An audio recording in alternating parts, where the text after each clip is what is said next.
Would you ever believe it if someone told you they built a hanging church attached to a mountain cliff in the 15th century? Well, today let us explore this church, they say, built between heaven and earth, the Church of Madonna della Corona.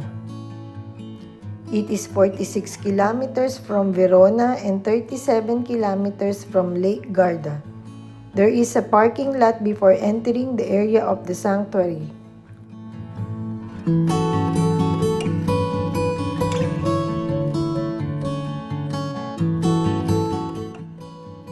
You can take a shuttle bus from the parking lot for 3 euros or descend from the top of the cliff via stairway of 200 steps. Along the way are the Stations of the Cross.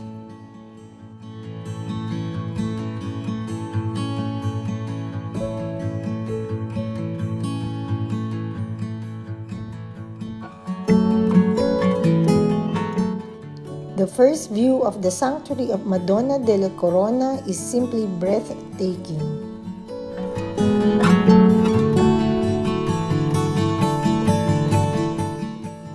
The Hermitage in the area began in the year 1000 AD, and in 1522, a 70-centimeter statue of the Blessed Virgin Mary holding the dead body of Jesus miraculously appeared in this spot in Monte Baldo near the town of Spiazzi, Italy, after the same statue disappeared mysteriously from the island of Rhodes in Greece when it was conquered by the Ottomans.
The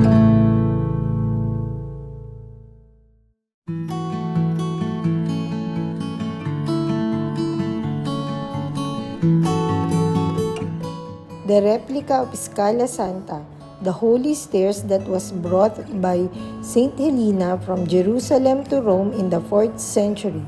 The holy stairs were the steps in Jerusalem on which Jesus Christ stepped on his way to trial during his passion.